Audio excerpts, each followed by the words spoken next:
She stood in the middle of the grandest ballroom in all of England, 6 weeks pregnant, with the father of her child looking straight through her like she was a stranger he had never touched. He did not flinch. He did not blink. His jaw was stone, his eyes were cold silver, and his voice, when it finally came, was quiet enough to be polite and sharp enough to draw blood. "I'm afraid you are mistaken, Miss Calloway. I have no idea who you are." The music did not stop. The chandeliers kept burning. The guests kept laughing and spinning in their silk and pearls. But for Ivory Calloway, the entire world cracked open right there on the marble floor of Ashenvale Palace, because the man who had whispered her name in the dark, who had pressed his lips to her temple and called her his undoing, was now denying she had ever existed.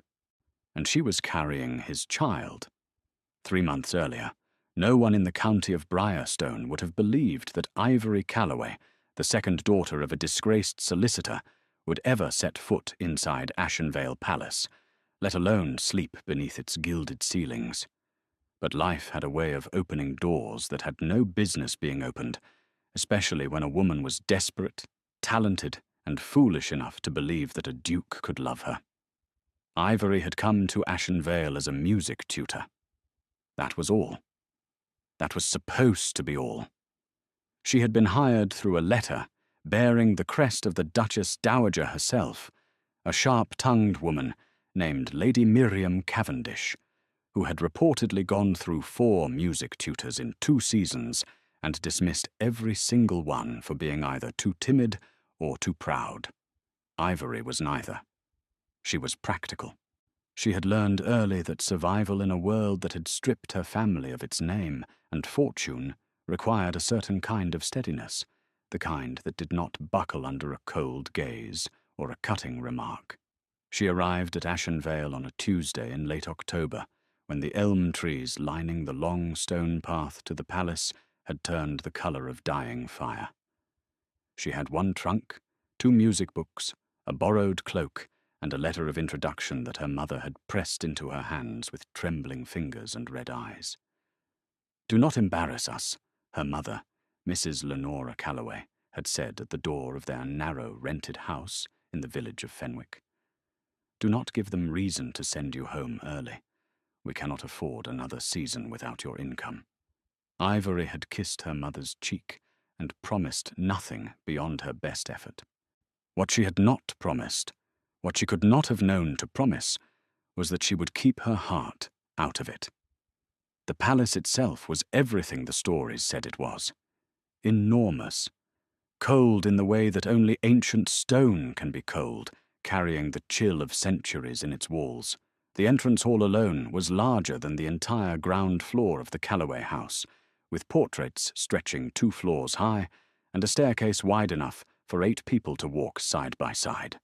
The butler, a precise and humourless man named Mr. Pemberton, showed her to a modest room in the east wing without warmth or ceremony, informed her that her duties would begin the following morning, and left her standing in the middle of a room that smelled of lavender and old wood.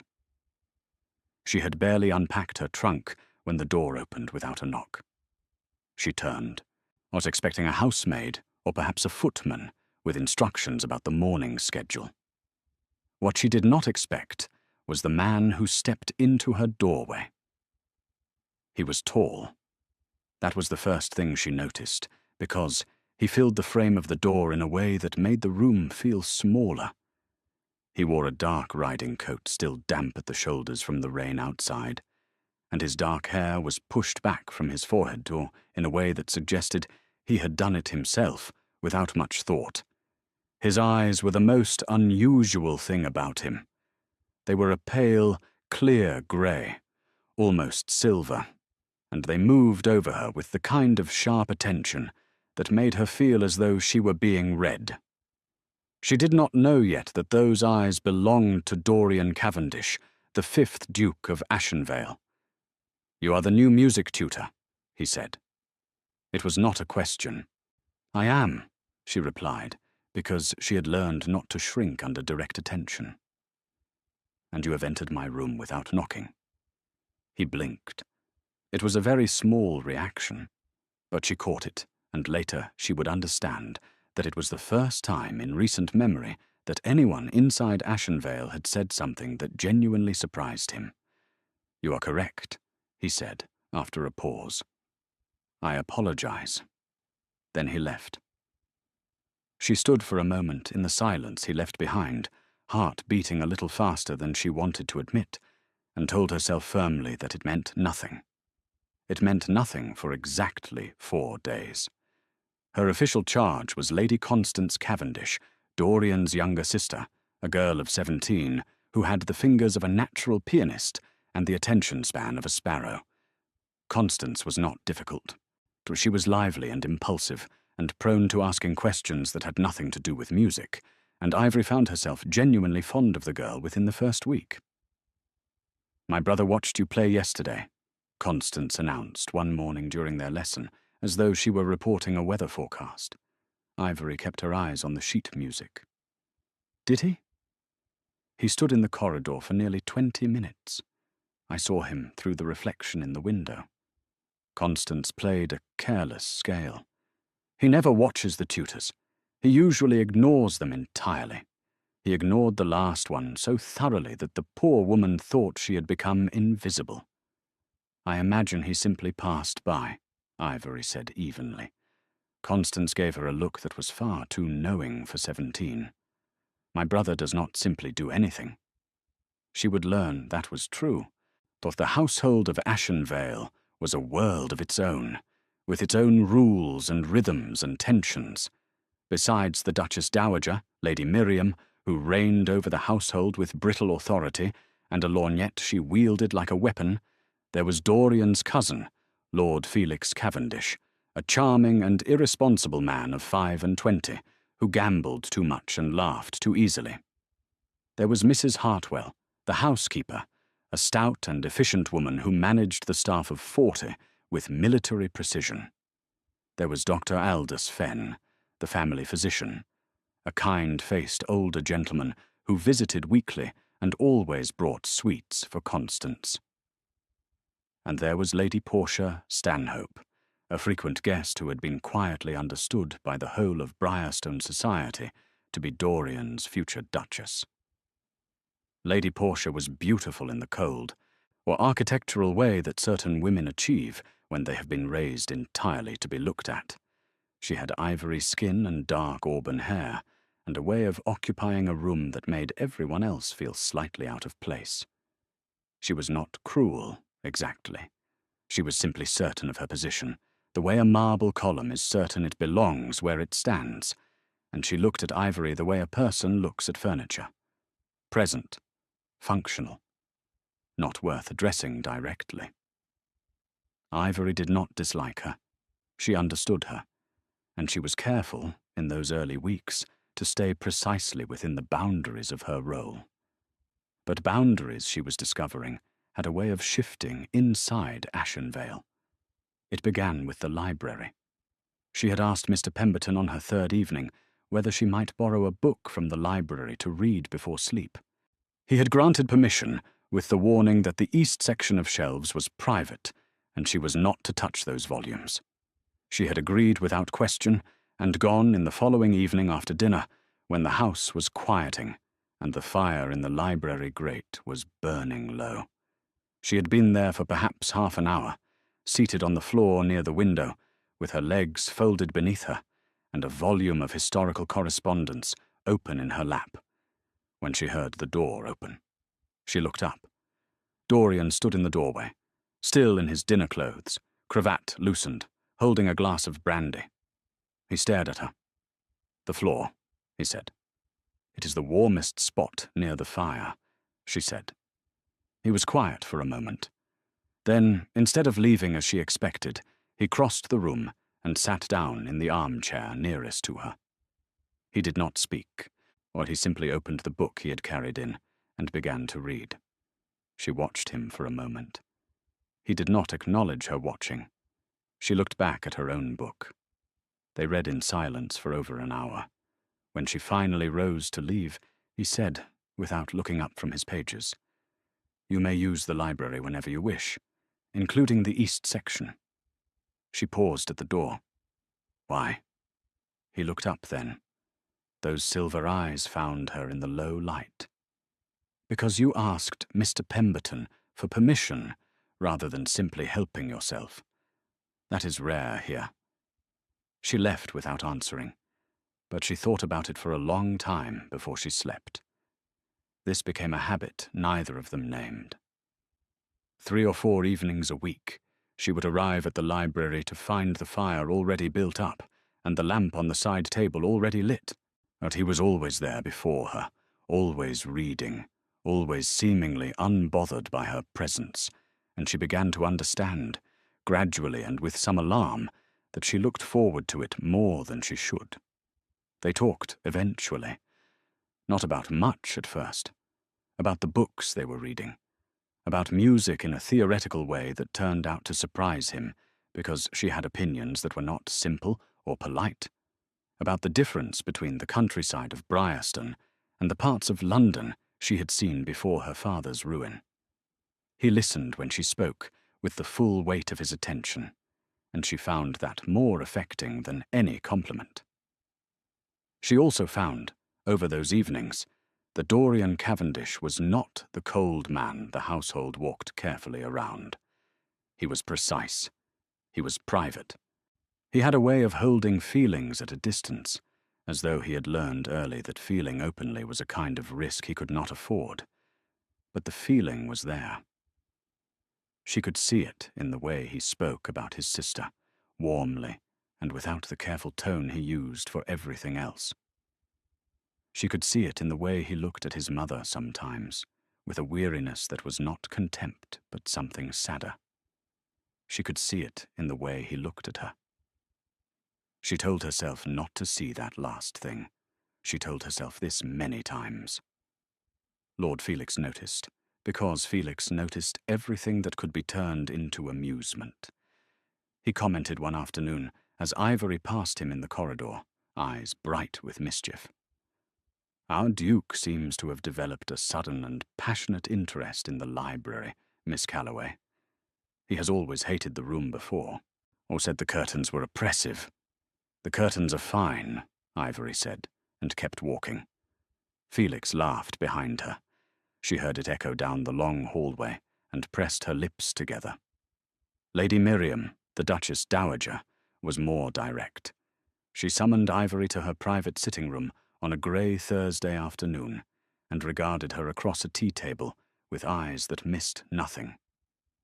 "You are not here to be interesting," Lady Miriam said. She was a small woman, but she had the presence of someone twice her size. Her silver hair was pinned severely, and her back was straight as a blade. "You are here to teach Constance her scales and keep her occupied until we can get her properly launched into society. Nothing more." "I understand that, Your Grace," Ivory said. "Do you?" It was not a question. Lady Miriam studied her for a long moment. "You are a handsome girl in an unfortunate position, Miss Calloway. Handsome girls in unfortunate positions are either very careful or very ruinous. I trust you know which one I am recommending." "I do," Ivory said quietly. She meant it. She genuinely meant it when she walked out of that sitting room. She meant it for another 10 days. And then it was the night of the first snow. She had gone to the library as usual, but the book she wanted was on the top shelf of the east section, just beyond the reach of the standing ladder. She had climbed 3 rungs and was stretching for the spine of the volume when the ladder shifted, and she lurched sideways. She did not fall. She did not fall because a hand caught her elbow, and then an arm came around her waist, and she was steadied against a solid chest with her heart hammering and the book still on the shelf. She turned her head. His face was very close. The firelight caught the silver of his eyes and turned them almost gold. Neither of them moved. "You should have asked for help," he said. His voice was different. It was lower and rough in a way she had not heard before. "I did not want to interrupt your reading," she said. Her own voice was strange in her ears. Ivory. He said her given name. He had never said it before. He had barely said her surname in the weeks they had been sharing this room. He said her given name as though he had been holding it for some time and finally let it go. "You are not an interruption." The snow fell outside the tall windows in soft, unhurried curtains of white. She should have stepped back. She should have thanked him and taken the ladder and found a different book and gone to bed on the other side of the palace and put 3 walls and all of good sense between herself and the way he was looking at her. She knew this. She had known it for weeks. She did not step back. He kissed her first, but she let him. And that, she would later tell herself in the dark weeks that followed, was the truest way of saying she had chosen it too. She had not been swept away. She had been a woman who knew the danger and walked toward it anyway, because something in her had decided that this was worth whatever it would cost. It cost her everything. The weeks that followed were the most beautiful and most dishonest weeks of her life. They were careful. They were private. Their meetings stayed in the library and sometimes, or in the garden near the old stone wall, where the gardener, a stooped and cheerful old man named Mr. Greaves, never came after dusk.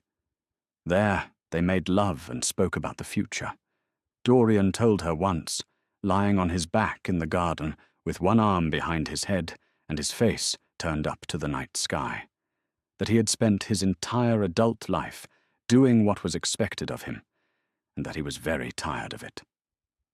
She had put her hand over his, there in the dark. He had turned his palm up and held it. She had believed in those weeks that she understood what he meant, that she was what he wanted instead of what was expected, that he was building toward something honest, some declaration or decision that would make sense of what they were to each other. She had been wrong, or she did not know until she was standing in the middle of the Ashenvale Autumn Ball, 6 weeks pregnant, watching Dorian Cavendish stand beside Lady Portia Stanhope, with his face composed and his eyes empty, and hearing him say in that quiet, polite, devastating voice that he had no idea who she was. The ballroom was full. There were perhaps 200 guests, lords and ladies, and their daughters and their second sons, all dressed in their finest. The orchestra was playing a waltz. Mrs. Hartwell was directing the footmen at the refreshment tables with the intensity of a military campaign. Constance was dancing with a young viscount who was clearly smitten and trying not to show it. Felix was at the edge of the room with a glass in his hand and an expression, for once, that was not quite amused. Dr. Fenn was there too, near the door to the terrace, watching the scene unfold with a look of quiet trouble on his face that Ivory noticed only distantly, because she was fighting to keep her own face composed. She had not meant to approach Dorian. She had been doing what she was supposed to do, staying in her corner of the room, a member of the household staff attending a formal event at the edge of participation, and not within it. But Lady Portia had crossed toward her first, not with hostility, but with a curiosity that had sharp edges, and she had addressed Ivory in a carrying voice that drew attention. "Miss Calloway, is it not? Constance's music teacher? I was just telling His Grace that Constance has been playing beautifully lately. Isn't that so, Dorian? Didn't you say something like that?" And Dorian had turned. He had looked directly at her, and his face had done nothing. Not a flicker. Not a breath of recognition. Not even the ghost of the man who had held her hand under the stars. "I am afraid I don't recall the name," he had said. "Miss Calloway, you said? I don't believe we have met, have we?" That was when the world cracked. She stood very still. The music played on. Lady Portia looked between them with a small, satisfied smile that she was too polished to let fully form. Somewhere across the room, Felix had gone very quiet. Ivory Calloway was 6 weeks pregnant, standing in a room full of people, and the man who had made her that way was looking through her like glass. She dipped a curtsy. Her legs were steady. She did not know how. "My mistake, Your Grace," she said. "I must have been confused." She walked to the edge of the room. She found the nearest door. She went through it into the cold corridor beyond, and she stood there against the wall in the dark, with her hand pressed flat against her stomach and her breath coming in slow, controlled measures, and she made herself a promise. She was not going to fall apart. Not here. Not tonight. Not where any of them could see it. Whatever came next, she would face it standing up. The cold corridor outside the ballroom smelled of candle wax and stone. Ivory stood with her back pressed to the wall, eyes fixed on the opposite side of the passage, where a portrait of some long-dead Cavendish ancestor stared down at her with the same blank authority she had just seen on Dorian's face. She breathed. Once. Twice. A third time. She was not the kind of woman who wept in corridors. She had not wept when her father's debts were read aloud in a solicitor's office, while her mother sat rigid beside her. She had not wept when they moved from their proper house in Fenwick's Good Street to the narrow rented one at its edge. She was not going to weep now, in the dark outside a ballroom where 200 people were laughing and dancing and drinking champagne, because a duke had decided she was nobody. She pushed herself off the wall and walked. The east wing of the palace was quiet at this hour. The housemaids had finished their evening rounds, and the footmen were all deployed in the ballroom. Her footsteps were the only sound in the corridor, until they were not, because someone was behind her, moving fast. She did not turn around. "Miss Calloway!" The voice was Felix's. Lord Felix Cavendish, reaching her in 3 long strides and falling into step beside her with none of his usual lightness. "Stop, please." "I am going to my room, my lord," she said evenly. "I have a headache." "You don't have a headache," he said. "You're furious and frightened, and you are being remarkably composed about both, which frankly makes me more worried, not less." She stopped walking. She turned to look at him. In the low light of the corridor lamps, Felix looked younger than usual, and for the first time since she had met him, he looked genuinely uncomfortable. "What do you want, Lord Felix?" she asked. He was quiet for a moment, which was unusual enough that it held her attention. Felix was a man who filled silences automatically, by reflex, with wit or mischief or a well-placed observation, or standing still and quiet in a corridor was not natural to him. "I want you to know," he said finally, "that what just happened in that room was not simple, and that my cousin is not a simple man, whatever his face has suggested tonight." "He looked simple enough," she said. "He looked at me like I was a chair." Felix flinched. "Yes, he did. And I cannot explain it to you in a way that makes it acceptable, because it is not acceptable. But I am asking you not to do anything tonight. Not to leave. Not to make any decisions while the ballroom is still full and half of Briarstone society is 40 feet away." She looked at him for a long moment. "Why do you care, my lord?" "Because," Felix said, and the lightness was entirely gone from his face now, "I have known Dorian Cavendish my entire life, and I know the difference between a man who feels nothing and a man who is doing something deeply stupid for a reason he thinks is sufficient." He paused. "I am not defending him.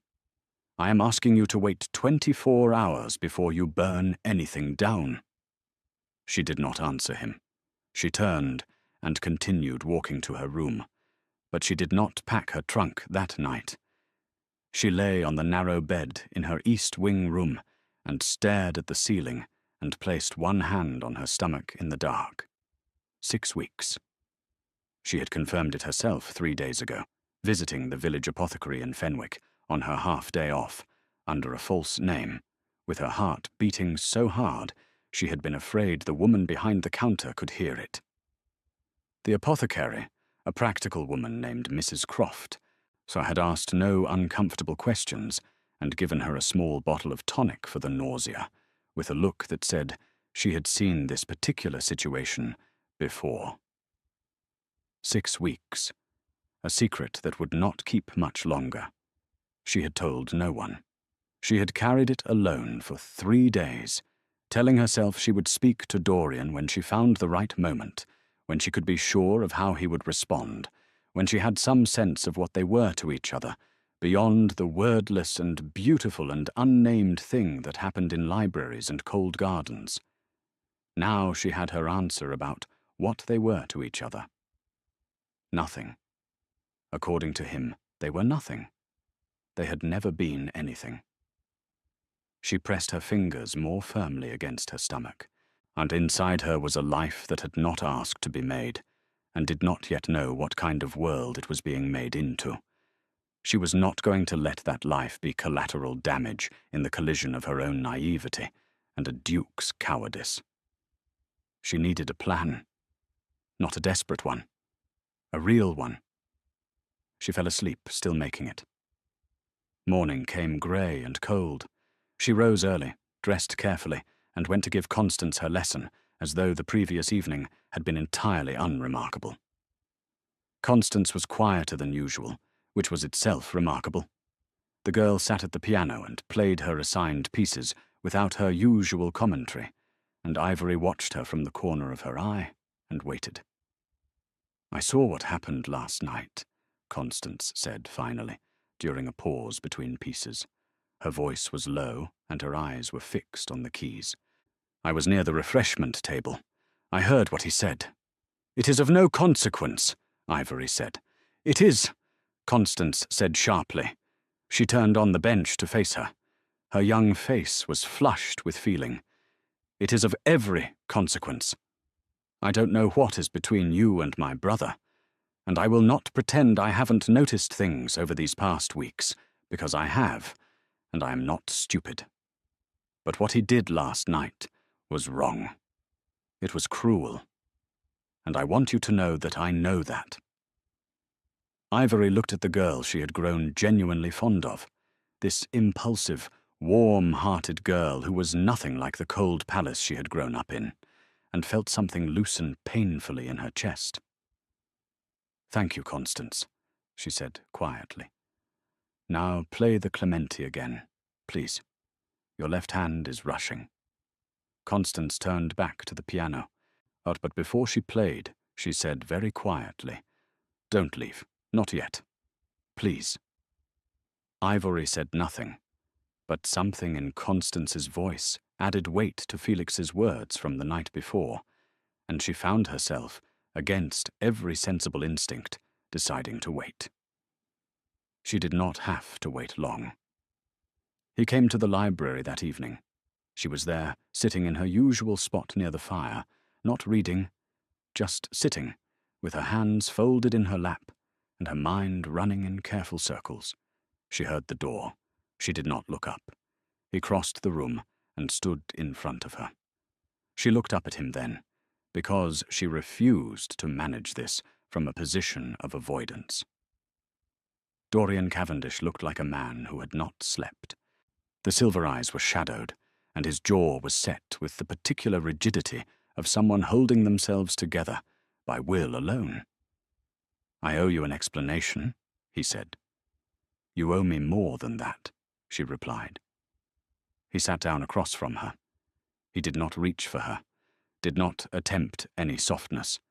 He sat with his elbows on his knees and his hands clasped and his gaze direct. "Last night was not what it appeared to be," he said. "It appeared," she said, "to be you looking me in the eye and telling a roomful of people that I do not exist. I know what it appeared to be." His voice was tight. "And I know there is no version of this explanation that sounds adequate, but I need you to hear it." "Then speak," she said.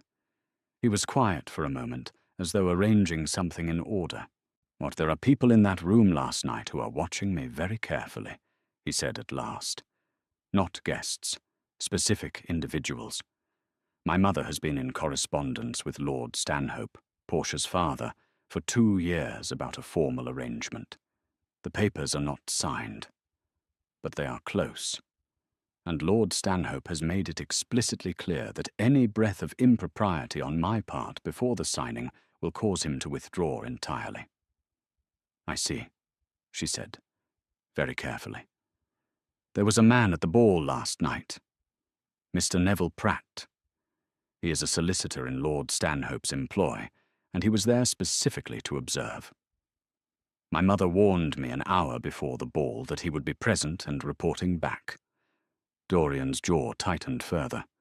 If I had acknowledged you, Ivory, with any warmth, at any recognition beyond what a duke gives a member of his household staff in a public setting, it would have reached Stanhope's ears before morning.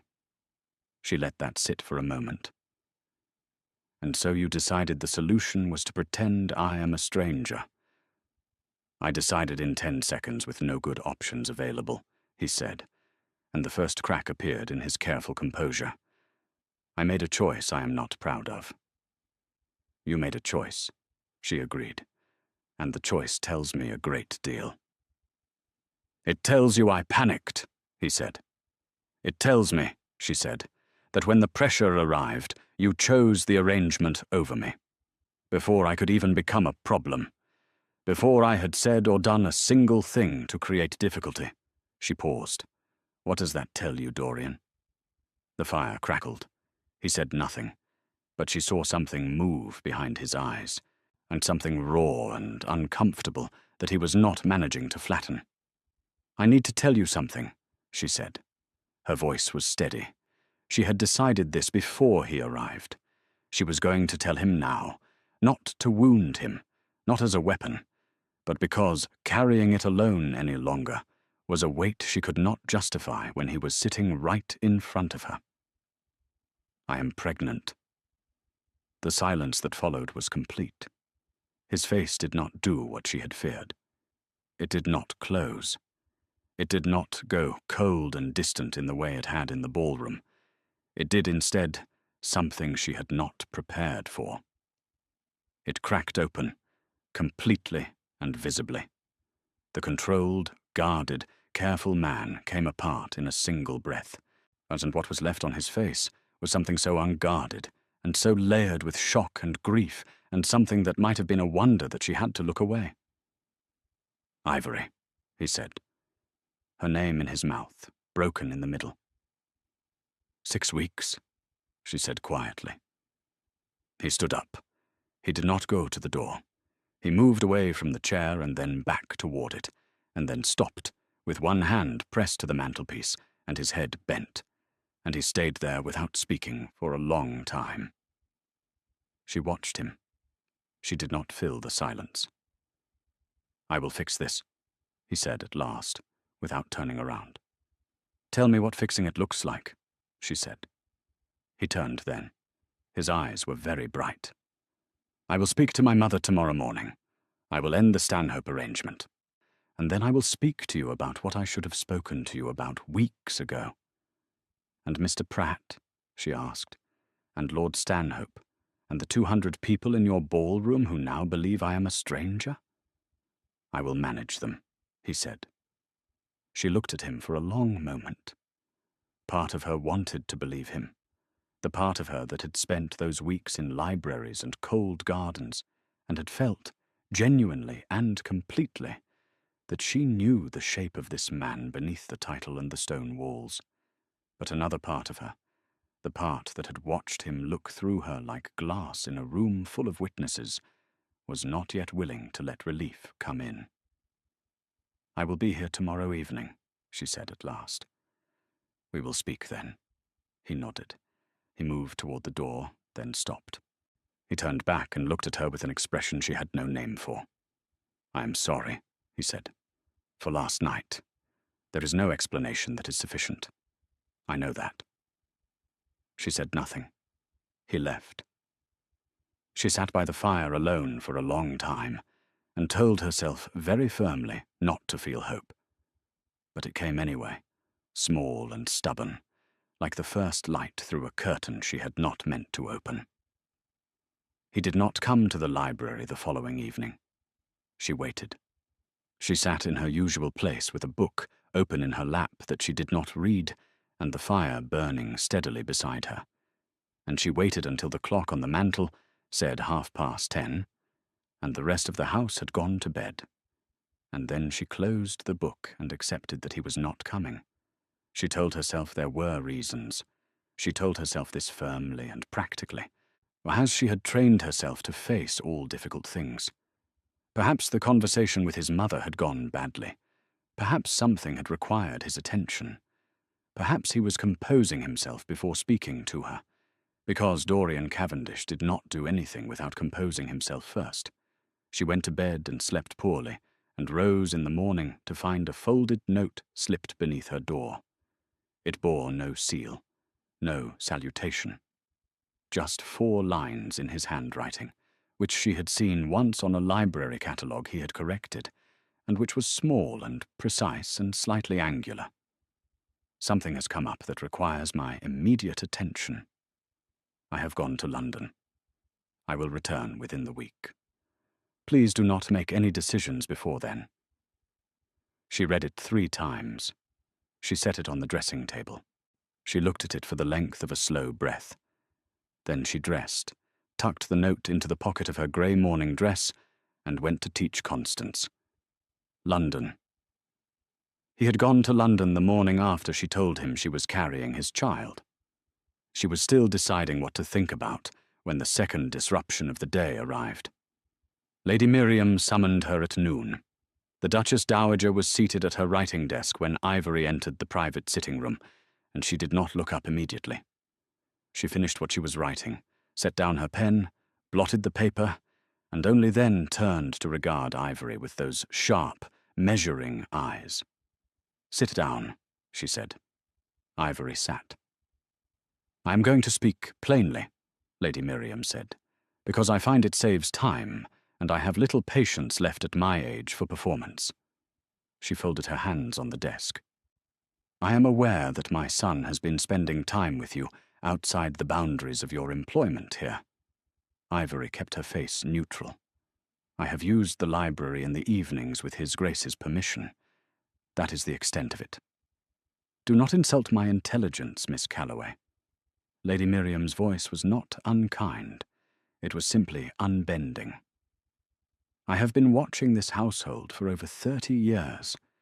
I know what a woman looks like when she has allowed herself to become attached to a man she cannot have, and I know what a man looks like when he has been careless with someone who trusted him." She paused. "I am not here to accuse you of scheming. I do not believe you are a schemer. I believe you are a young woman in an impossible position who was treated with a warmth she was not given sufficient warning to resist." The accuracy of that was enough to make Ivory's throat tighten. She did not let it show. "What is it you want from me, Your Grace?" she asked. "I want you to understand the landscape clearly," Lady Miriam said. "My son is going to marry Portia Stanhope. This has been the plan for 2 years. It is nearly formalized, and it is not going to change. Lord Stanhope's family has connections that the Cavendish estate requires, and my son understands this, even if he sometimes wishes he did not." She regarded Ivory steadily. "Whatever Dorian may have said to you in private, whatever he may have made you feel, the morning's reality is always the same. He will do his duty, or he always has.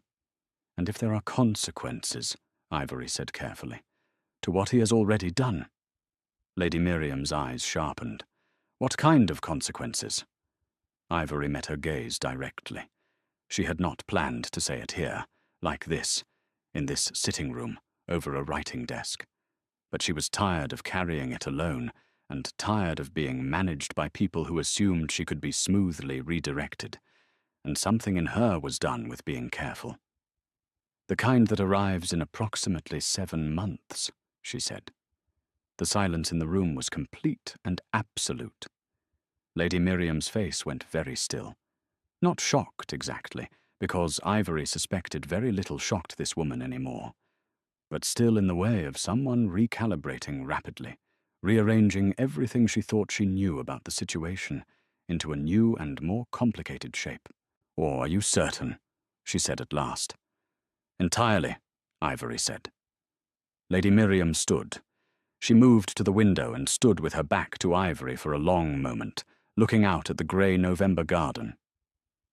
"Does Dorian know?" she asked. "I told him last night," Ivory said. "He left for London this morning." Something in Lady Miriam's posture shifted at that. It was small, but Ivory saw it, a tightening between the shoulder blades, a tension that suggested this was not entirely a surprise to her, and not one she was pleased about. "I see," she said quietly. "I didn't come here with any intention to cause harm," Ivory said. She kept her voice level and clear. "I didn't plan any of this. I made choices I cannot undo, and I am not here asking for rescue or payment. But I will not pretend this is not happening, and I will not be persuaded to make it disappear quietly for anyone's convenience." Lady Miriam turned from the window. She looked at Ivory for a long, searching moment. And then something happened that Ivory did not expect. The rigid architectural authority in the older woman's face softened, just slightly, just enough to reveal beneath it something that looked almost like tired recognition. "You are more formidable than I gave you credit for," Lady Miriam said, in a tone that was not a compliment exactly, but was something close to respect. "I am a woman with no alternatives," Ivory said. "That tends to produce formidability." Lady Miriam was quiet for a moment. "I will not make you promises I cannot keep," she said at last. "But I will tell you this. When Dorian returns from London, there will be a conversation in this house that has been avoided for too long. I will see to that myself." Ivory nodded. She rose to leave. "Miss Calloway." Lady Miriam's voice stopped her at the door. "For what it is worth, and I recognize it may be worth very little to you at this moment, my son is not a dishonest man. He is a man who has been so thoroughly arranged by obligation that he sometimes cannot find himself inside it. That is not an excuse, but it is the truth as I know it." Ivory looked at the woman who had spent 30 years managing an estate, a title, a son shaped by duty, and a husband she had married for the same reasons she was now trying to marry that son off. She felt something complicated and unwilling for her. "I believe you believe that," she said quietly, and walked out. Mr. Greaves, the old gardener, was pruning the rose bushes near the east wing entrance when she came outside for air that afternoon. He looked up at her with his usual cheerful squint and said, "Nasty cold today, miss. Not the weather for standing about." "I needed air," she said. "Aye," he said agreeably. He snipped a dead branch with his shears. "I find when things are complicated indoors, the outdoors helps. Not because it fixes anything, just because the sky doesn't care about your troubles, and there's something restful in that." She looked at him. "Are you wise, Mr. Greaves, or are you simply old?" He grinned, showing a gap between his front teeth. "In my experience, miss, the two are mostly the same thing." She almost smiled. It was the closest she had come to it in 2 days. Felix found her in the garden 20 minutes later, which told her he had been looking. He came down the stone steps with his hands in his pockets, and his collar turned up against the cold, and fell into step beside her without asking. "My aunt summoned you this morning," he said. "She did. And how did that go?" "She was direct and practical, and almost kind," Ivory said. "It was worse than if she had been simply cold." Felix exhaled. "She knows, doesn't she?" It was not quite a question, but she answered it anyway. "Yes." He was quiet for a few steps. "Dorian told me once, years ago, that the problem with duty is that it sounds noble until you are actually inside it." Then it just feels like a cage someone built for you, before you were old enough to know you didn't want to live in it. He paused. I am not trying to excuse him. But I just think you should know he is not untouched by all of this. He went to London, she said flatly. He went to London to see a man named Mr. Aldridge, Felix said, and his voice was careful now, deliberate, as though he had decided to give her something specific. Thomas Aldridge. He is a barrister, and not the kind you hire when you are formalizing an engagement with the Stanhopes. She stopped walking. She turned to look at Felix. His expression was even, but his eyes said he wanted her to understand something. What kind of barrister is he? She asked. The kind, Felix said quietly, who specializes in contracts that need to be unmade. She stood in the cold garden and let that settle over her. This small, uncertain, inconvenient piece of information that refused to be ignored. She thought about what Lady Miriam had said, that Dorian was not a dishonest man, that he was a man lost inside his obligations. She thought about that night on the cold grass with his hand turned up beneath hers. She thought about the ballroom. She thought about the note slipped under her door. Please do not make any decisions before then. She looked at Felix, who was watching her with unusual seriousness. When does he return? She asked. 4 days, Felix said. She nodded once. She turned and walked back toward the palace. Behind her, she heard Felix exhale slowly, and she knew he was relieved, and she did not yet know whether that relief would turn out to be warranted. 4 days. She would wait 4 days. What she did not know was that by the 3rd day, the secret she had managed to carry carefully for weeks would no longer be hers to manage alone. It was Mrs. and Hartwell who saw her in the early morning of the 3rd day, when Ivory, fighting a wave of nausea that had caught her off guard, ducked into the small washroom near the servants' staircase, and did not come out for 10 minutes. The housekeeper was too experienced and too observant to mistake what she had heard, and her face, when Ivory emerged, pale and steady but clearly unwell, said everything. Mrs. Hartwell said nothing immediately. She pressed a dry biscuit from her apron pocket into Ivory's hand, with the practicality of a woman who had managed households long enough to have encountered everything at least twice, and simply said, "Eat that before you do anything else this morning." But by afternoon, the awareness had spread, in the quiet, the efficient way that things spread in large households where staff spent their days moving through the same rooms and reading the same silences, to at least 3 of the upstairs housemaids, the lady's maid who attended Lady Miriam, and, through a chain of whispers that moved faster than any of them intended, to the one person in the house who had no reason to be kind about it, Lady Portia Stanhope, who had extended her stay at Ashenvale by a week at Lady Miriam's invitation, heard the whisper from her own lady's maid on the afternoon of the 3rd day. And unlike Lady Miriam, who had recalibrated and chosen a careful silence, and unlike Felix, who had chosen a cautious and genuine concern, Lady Portia made a different choice entirely. She wrote a letter, sealed it herself, and sent it by express rider to her father's London address before dinner. Ivory did not know about the letter. She ate dinner quietly in her room that evening, feeling the walls of the situation closing in from all sides, and thought about the woman she had been 6 weeks ago, before all of this, practical and steady and capable of managing her own life in a rented house in Fenwick, with nothing but 2 music books and a borrowed cloak. She pressed her hand flat against her stomach in the dark. She was still that woman. She told herself this clearly and specifically. Whatever came next, she was still her. 1 more day. He would be back in 1 more day. He came back on a Thursday, 3 days earlier than expected. Ivory heard the sound of horses in the front court from her window in the late afternoon, and looked down to see Dorian's dark travelling coach pulling through the gates with its lamps lit against the early dusk. She watched him step out, watched him speak briefly to Mr. Pemberton at the entrance, watched him glance up at the palace facade with the expression of a man steeling himself for something he has been building toward the entire journey. He did not come to her immediately. She had not expected him to.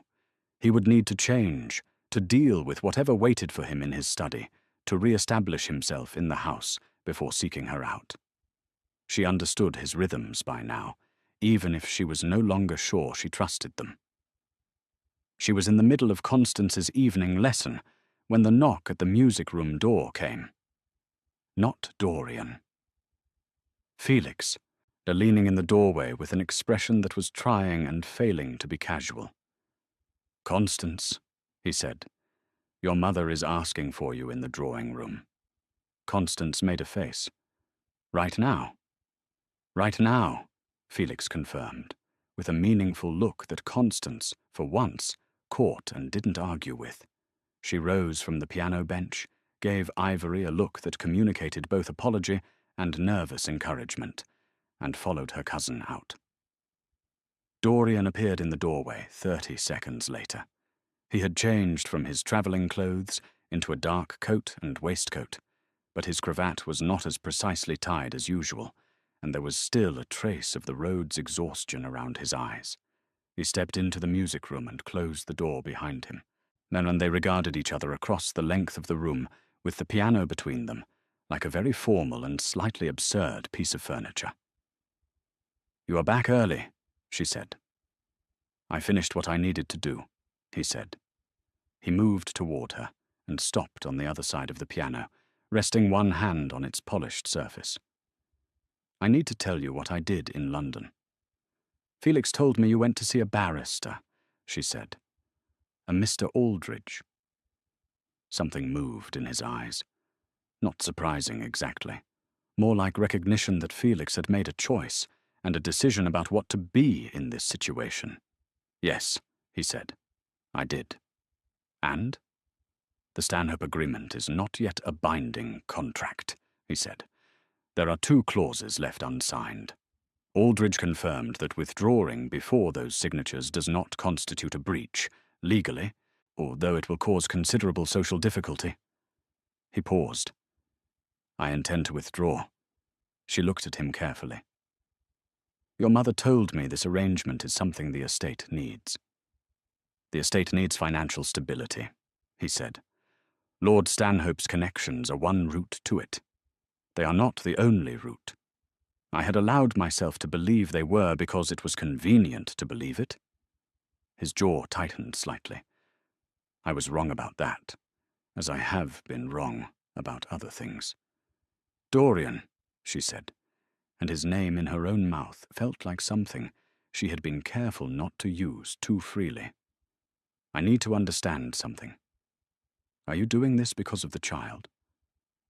"I am doing this," he said, "because I have been doing the wrong thing for the wrong reasons for years, and I am done with it." He met her eyes directly. "What the child changes the urgency, it does not change the direction." She studied his face. She was looking for the performance, for the careful management she had seen in the ballroom, for the man who chose the easier story when the harder one cost him something. She did not find it. What she found instead was the man from the library and the cold garden, stripped of his composure and standing in a music room with his hand on a piano and his eyes completely unguarded. "There is something you don't know yet," she said. He waited. "Lady Portia has written to her father," she said. "I found out an hour ago from Constance, who overheard the lady's maids." She watched his face process this. "Whatever you were planning to do in terms of timing and sequence, I think the sequence has been decided for you." He was silent for a moment. Then he said, very quietly, "How much does Stanhope know?" "Enough," she said. "Possibly everything." He stepped around the piano. He came toward her and stopped close enough that she could see the detail in those silver eyes, close enough that she could feel the warmth of him in the cool room. He did not reach for her. He stood in front of her, and looked at her with an expression that was careful and raw at the same time. "I will speak to my mother tonight," he said. "I will send word to Stanhope myself before his letter can become a weapon. And I will make this right." "You keep saying that," she said softly. "Making it right? What does right look like to you, specifically? Because I need you to say it plainly. Not in the way you say things in libraries in the dark. In the daylight, plainly." He was quiet for a breath. Then he said, "What, I want to marry you."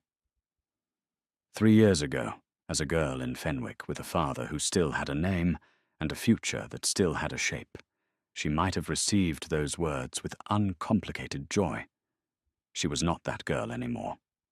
She was a woman who was 6 weeks pregnant in a palace where the servants knew her secret, and a titled woman had just sent a letter designed to detonate everything, and she had learned, very recently, that this man had the capacity to look through her in a room full of people. "I need you to mean that more than you need it to solve a problem," she said. "I know," he said. He did not look away. "I mean it before the problem. I have meant it for longer than I have let myself say." She looked at him for a long, measuring moment. She thought about the corridor on the night of the ball, the note under the door, of the cold garden, the library fire, the way he had said her name the first time, as though he had been holding it. "Speak to your mother," she said at last. "Tonight. Then we will talk again." He nodded. He turned to go. Then he stopped and looked back at her and said in a voice that had no performance in it at all, "I know I made you doubt me. I am going to spend a considerable amount of time fixing that." She did not answer. But she watched him go, and something in her chest, guarded and stubborn, and not quite ready to open, shifted a fraction. The house gathered around its tensions that evening, like a body around a wound. Lady Miriam received Dorian in her private sitting room at 8 o'clock. Ivory could not hear the conversation. But Constance, who had the extremely convenient habit of sitting in the corridor outside rooms where important things were happening, reported to Ivory afterward with wide eyes and a breathless delivery that the meeting had lasted over an hour, that voices had been raised at least twice, and that when Dorian finally emerged, he had looked like a man who had come through something difficult, but was still standing. Lady Portia appeared at dinner with the composure of a woman who has played a card and is waiting to see the board reset. She spoke pleasantly about London fashions and the likelihood of a cold winter, and whether the Hartforth musical would be well attended this year. She did not look at Ivory, who was not at the formal dinner table, but took her meal in her room and heard the tone of the evening through Constance, who visited afterward, still wearing her dinner dress and carrying 2 pieces of shortbread wrapped in a napkin. "She knows everything," Constance said, sitting cross-legged on the foot of Ivory's bed without ceremony. I could tell from the way she was smiling. People with information smile like that, like they are holding something heavy and enjoying the weight. "She has sent a letter to her father," Ivory said. Constance's eyes went very large. "Then it will be chaos by morning." "Probably," Ivory agreed. Constance was quiet for a moment, picking at the edge of the napkin. Then she said, "Are you frightened?" Ivory considered lying and saying something practical and composed, but she was tired, and this girl had been more honest with her than most people in this palace had managed, and honesty deserved honesty. "Yes," she said, "but not in the way you might think. I am not frightened of the scandal. I am frightened of making the wrong decision, of letting fear push me toward something or away from something I haven't fully understood yet." Constance looked at her. "Dorian told Felix tonight that he intends to announce it, the engagement, formally, before Stanhope can use the letter." Ivory's breath stilled. "He said that? Felix told me himself. He said Dorian was the calmest he has seen him in years. Like he had made a decision, and the making of it had settled something. Constance paused. Felix also said, and you must not repeat this, that he thought Dorian had been in love with you since approximately the third evening in the library, and had been making himself miserable about it ever since, which is apparently very on brand for him. Ivory looked at the ceiling. Something moved through her that was too complicated to name simply. It was not happiness. Not yet. Because too much was still unresolved, and too much had already been broken and repaired imperfectly. But it was something. A possibility with a shape. She thought about the morning.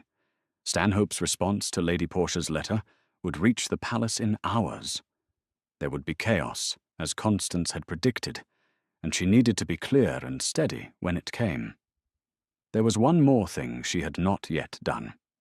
One conversation she had been avoiding, partly from practicality, and partly from a pain she had not wanted to examine directly. She needed to write to her mother. She sat at the small desk in her room after Constance left, and drew out a sheet of paper and held the pen for a long time before she began. Mrs. Lenora Calloway, in the narrow rented house in Fenwick, who had pressed a letter of introduction into her hands and asked her not to embarrass them, who had spent years holding what remained of their dignity together with both hands, and a rigidity born of grief. This letter was going to be hard to write. Ivory wrote it anyway. Not with excuses or softening, with the plain facts, as clearly and carefully as she could arrange them. She was pregnant. The father was the Duke. She did not know yet exactly what would happen, but she was not alone, and she was not without a plan, and she needed her mother to be ready. She sealed the letter. She set it beside her bed to give to the Morning Post. Then she sat for a moment in the quiet of her small room, in this enormous, ancient house, full of its tensions and its pride and its secrets, and she placed her hand on her stomach and breathed. The morning would come. Stanhope would respond. Dorian would act. The house would shift around everything. She would face it. She had faced worse, in smaller rooms, with less. She put out the lamp and lay down in the dark. Outside, the first frost of winter settled over the grounds of Ashenvale, and the old stone walls held everything inside them. All the warmth and the fear and the stubborn, inconvenient love that had grown in libraries and cold gardens, waiting to see what the daylight would do with it. Lord Stanhope arrived at Ashenvale before noon the following day.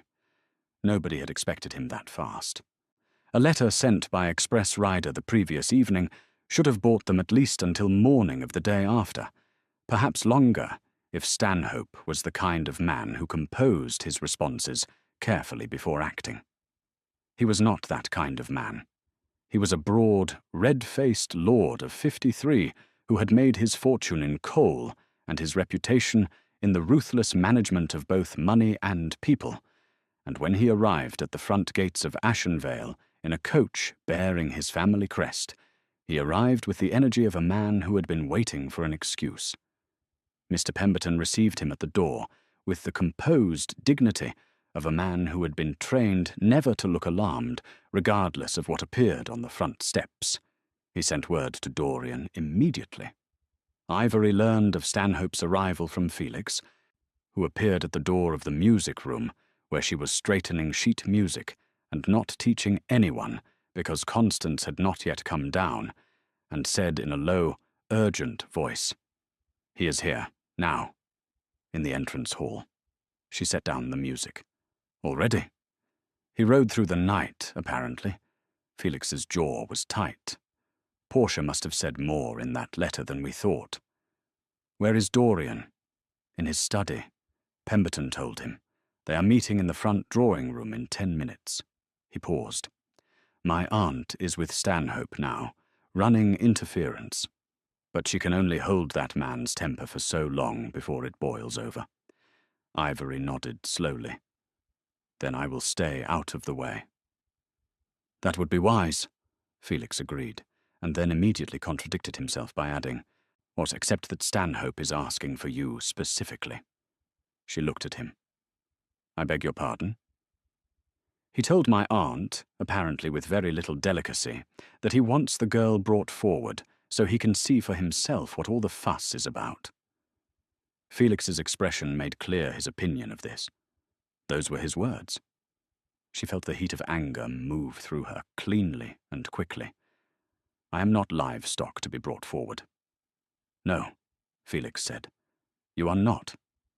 And Dorian said exactly that, according to Pemberton, when my aunt relayed the request. He told Pemberton that Miss Calloway was not to be summoned by anyone, and that if Stanhope wished to conduct himself like a gentleman, he was welcome to stay, and if not, the door was still open. Something in her chest eased slightly at that. Not fully, but slightly. "We're to stay close to this wing," Felix said. "I will come to you when it is over." She nodded. He left. She stood in the music room and listened to the house around her, the way its sounds changed when something significant was happening, the footsteps more deliberate, the voices lower, the silences longer. She sat at the piano. She did not play anything arranged or composed. She simply placed her fingers on the keys and let them move where they wanted, quietly, without performance, the way she had played since she was a girl when the world became too loud inside her head. She did not know how long she played, long enough for the pale winter light through the music room windows to shift from morning grey to something slightly warmer. Long enough for the sounds of conflict in the front of the house to rise, crest, and fall like weather. Or the door opened. It was not Felix. It was Constance, flushed and wide-eyed, with her hair slightly dishevelled as though she had been moving fast through the house. "He threatened him," Constance said, without preamble. Ivory's hands stilled on the keys. "Stanhope threatened Dorian?" "He said he would ruin him." Constance came fully into the room and closed the door behind her, pressing her back against it, as though barricading something out. "He said he has letters. Communications.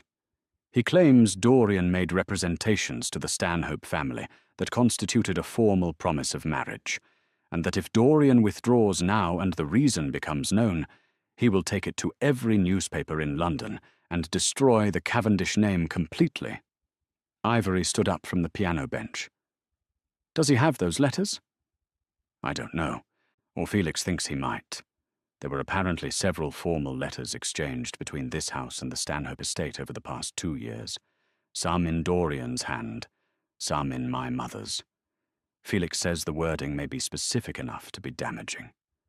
Constance's voice was steady, but her eyes were frightened. "Dorian told him to do his worst." Ivory looked at her. "He said that?" "He said, apparently very quietly, that he would not be managed by threats, and that Lord Stanhope was welcome to publish whatever he liked." Constance pressed her lips together. "Stanhope laughed.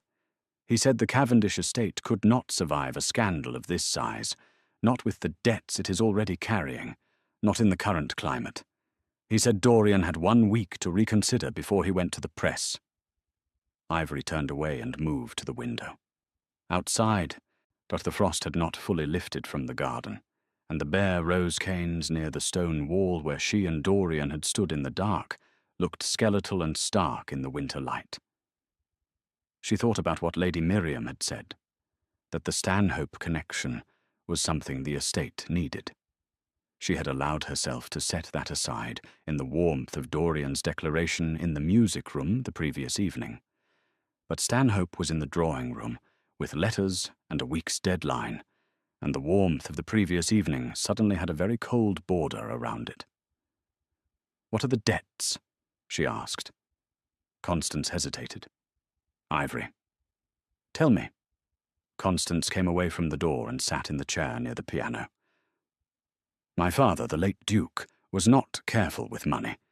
He invested badly in the last years of his life, and borrowed against the estate to cover the losses. Dorian has been managing the consequences since he inherited. He has reduced them considerably, but they are not gone. She paused. The Stanhope arrangement was not only about social connection. There was a substantial settlement attached to it, enough to clear what remains.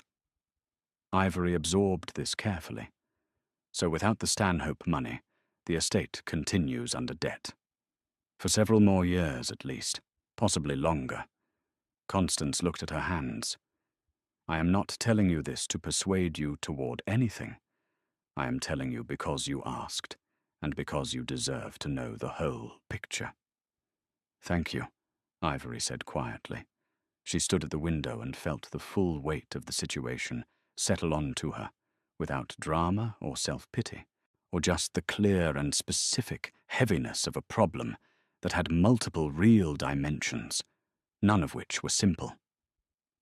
She was carrying the heir to a duchy whose duke was prepared to choose her over the arrangement that would stabilize it financially. The arrangement was backed by a man who was now threatening to expose everything and destroy the name she would be marrying into. And the name she would be marrying into was the same name her child would carry, which meant that whatever Stanhope did to that name, he would be doing to her child's future too. She turned from the window. Where is Dorian now? She asked.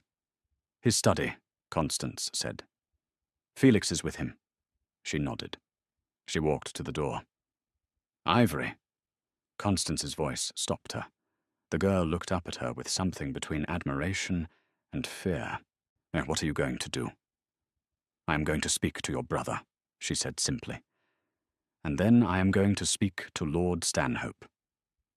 Constance's mouth opened. You cannot be serious. I am entirely serious, Ivory said, and walked out.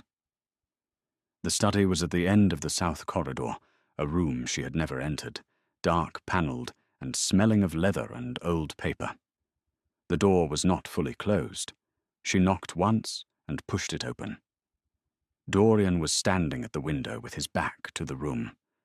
Felix was seated in one of the leather chairs with his arms folded and the expression of a man who had run out of angles.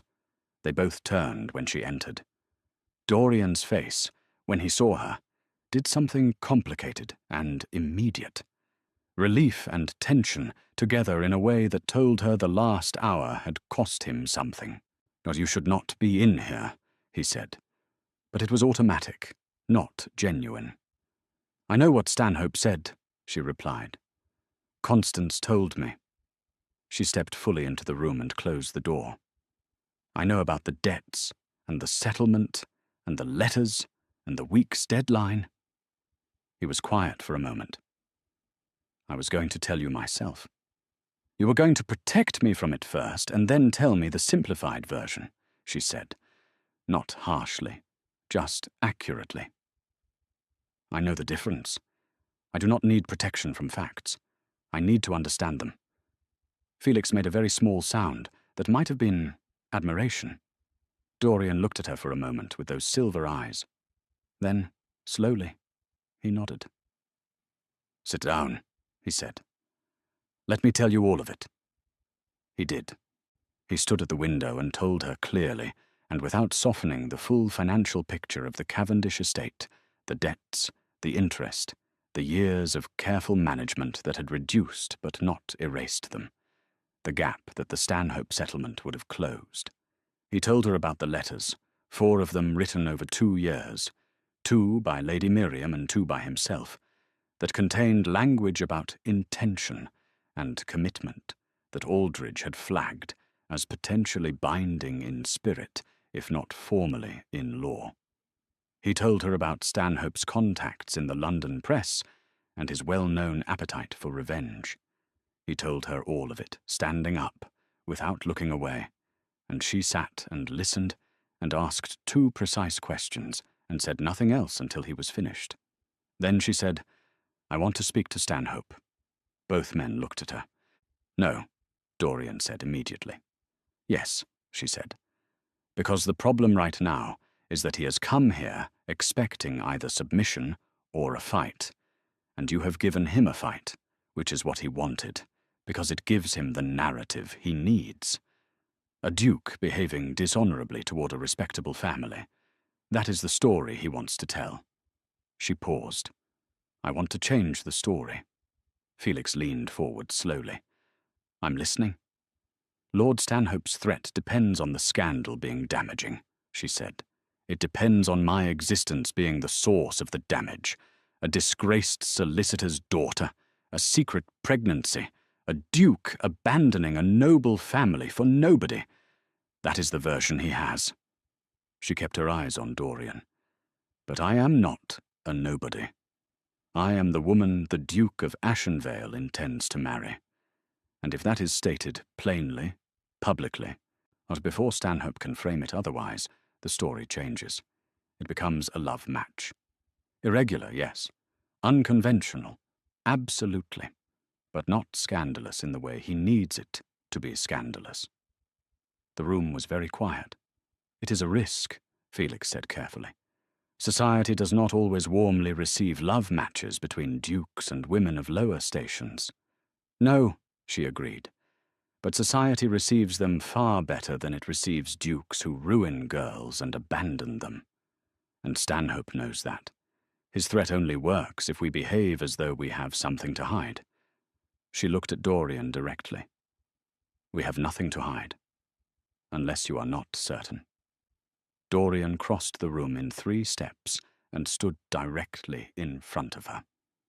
He looked down at her with an expression that had no guard in it at all. I am certain, he said. He said it the way he had said her name that first night, as though the holding of it was something he was done with. She held his gaze. Then let me speak to him. A long moment passed. Then Dorian said to Felix, without looking away from her, Tell Pemberton to bring Stanhope to the front drawing-room. Felix stood up and went to the door. He paused with his hand on the frame and looked back at Ivory with an expression she would remember for a long time. It was the look of a man watching something brave happen and not quite knowing whether to be hopeful or terrified. For what it is worth, he said, I would not want to be Lord Stanhope right now. Then he went to get him. Lord Stanhope was not a man who intimidated easily. He had built a fortune in an industry that required the regular crushing of opposition, and he wore the confidence of that history in the way he occupied space, broadly, loudly, with the assurance of someone who expected rooms to rearrange themselves around him.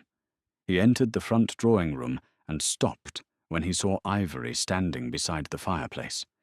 He had expected, she could tell, to find Dorian waiting with a solicitor or perhaps with capitulation. He had not expected the music tutor. His eyes moved over her with the swift assessment of a man calculating threat level, and she saw the moment he decided she was not one. That was his first mistake. Miss Calloway, he said, with the particular condescension of a man using a name as a diminishment. I was not aware you would be joining us. I asked to speak with you, she said pleasantly. Thank you for accommodating me. He looked at Dorian, who was standing to her left, and back at her, and a thin smile formed. I hope your Grace is not under the impression that bringing his little problem into the room will affect my position in any way. His little problem, she said, keeping her tone entirely even, is carrying the next heir to the Cavendish Duchy. I thought you might want to consider how your letter to the press reads when that fact is in it. A lord destroying the reputation of a pregnant woman and her unborn child in order to secure a financial arrangement he has already been lawfully released from. She tilted her head slightly. That is also a story, Lord Stanhope. And I wonder which one London's drawing-rooms will find more compelling. The thin smile stopped moving. The Duke of Ashenvale intends to marry me, she continued, in the same pleasant tone. Formally, properly, with every social courtesy observed. We are not hiding. We are not ashamed. We are asking for the same grace that is extended to every unconventional match in every season when the people involved are committed. and honest. She paused. Your letters, if they contain what you say they contain, describe an intention that preceded a commitment. The commitment changed.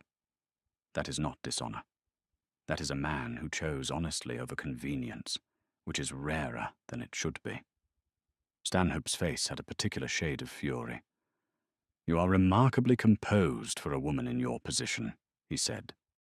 I am a woman who has very little to lose, she said, which makes me considerably harder to threaten than a man with a great deal. The silence in the room had the particular quality of a held breath. Stanhope looked at Dorian. You would let a woman fight your battles. Miss Calloway is not fighting my battles, Dorian said, quietly and without inflection. She is expressing a view I share entirely. I have nothing to add to it, except that the door remains open, and the decision is yours. Stanhope stood for a long moment in the center of the drawing-room. Something moved across his face, calculations and pride, and the specific anger of a man who had arrived expecting a surrender and found something else entirely. Then he straightened his coat, looked at Ivory with an expression she could not quite name, and said, You will regret this. Possibly, she said. Good day, Lord Stanhope. He left. The room breathed. Felix, who had been standing near the door in absolute stillness, let out a long, slow exhale that sounded like it had been waiting since Stanhope walked in. Dorian turned to her. She expected relief or triumph or some version of the emotion appropriate to a threat just walked out the door. Instead, he looked at her with an intensity that had nothing performative in it. Ivory, he said.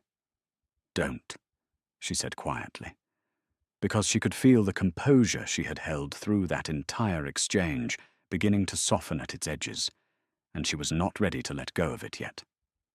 Not in front of Felix. Not until she was somewhere private enough to admit to herself that her hands had been shaking inside her skirt pockets the entire time. Dorian, or to his credit, understood immediately. He simply nodded. Later, he said. Later, she agreed. She walked out of the drawing-room and into the corridor, and kept her back straight, and her pace even all the way to the east wing, and it was not until she was inside her room with the door closed behind her that she sat down on the edge of the bed and let her hands shake freely and pressed them flat against her knees, and breathed, and after a moment, very quietly, she laughed. It was not happiness exactly. It was something more like the release of a bowstring after a very long time of being held at full draw. Outside, Lord Stanhope's coach rolled back through the gates of Ashenvale and down the elm-lined road. Inside, the palace settled around her, old stone and cold corridors, and the distant sound of Constance playing something bright and fast on the piano in the music room, as though the house itself had decided the worst was over. It was not over. She knew that. Stanhope's departure was not a surrender. It was a retreat, and retreating men sometimes came back with larger weapons. But it was today, and today she was still standing. Stanhope's weapon arrived 11 days later, and it was not what any of them had expected. It was not a letter to the press. It was not a legal summons. It was not even a public declaration at a social event, which Felix had privately considered the most likely approach given Stanhope's taste for theatre. It was a woman. Her name was Mrs. Clara Vane, and she arrived at Ashenvale on a wet December morning in a modest hired carriage, unannounced, was asking for the Duke by name. She was perhaps 30, with a composed face and careful dark eyes, and the particular stillness of someone who has rehearsed what they are going to say many times before saying it. Mr. Pemberton, following standing instructions about unexpected visitors, sent word to Dorian before admitting her. Dorian received the name with a stillness that Mr. Pemberton later described to Mrs. Hartwell as the stillest he had ever seen. His Grace Go, which was considerable given that his Grace was generally quite still to begin with. Ivory was in the library when Felix came to find her. He sat down across from her without his usual preamble, and looked at her with an expression that was carefully arranged and therefore not reassuring. "There is a woman here," he said. "Dorian knows her. Her name is Clara Vane, and she was, or until approximately 2 years ago, in correspondence with Dorian that was not entirely formal in nature." Ivory set down her book. She looked at Felix without expression. "How not entirely formal?" "Enough that it ended before the Stanhope arrangement began," Felix said carefully. "Dorian ended it. It was not a grand affair, from what I understood at the time. They met in London during the season before last, and there were letters and several meetings, and then Dorian withdrew because my aunt required his attention to the Stanhope matter. And he decided not to complicate things." Felix paused. "She has, apparently, been in contact with Stanhope's people over the past week." The particular cold clarity that Ivory had learned to reach for in difficult moments arrived now. She breathed into it. "What does she want?" she asked. "She says she has letters," Felix said. "Letters from Dorian that she believes constitute evidence that he made promises to her specifically, before the Stanhope arrangement, before you. She is claiming that she was the first woman he wronged, and that she deserves to be heard." Ivory was quiet for a moment. "Is she lying?" Felix met her eyes. "I don't know. Dorian is speaking to her now in his study. He asked me to find you and tell you himself before you heard it from anyone else." "That was considerate," she said, and her voice was entirely level. She stood and went to the window. Outside, the December rain moved across the grounds in slow grey curtains, blurring the garden into impressions of itself. She thought, very carefully, about what she actually knew. She knew that Dorian Cavendish was a man who had spent years doing what was expected of him in everything. She knew that before she arrived, he had been living inside a life arranged by other people, moving through it without complaint, and, she now suspected, without much feeling. She knew that he had ended something with a woman in London before the Stanhope arrangement formalized. She had not known the details. She had not asked. She wondered now if she should have. "Felix," she said, still looking out the window, "do you believe him? That he intends to marry me?" Felix was quiet for a moment. When he spoke, his voice had none of its usual lightness. "I have known Dorian my entire life," he said.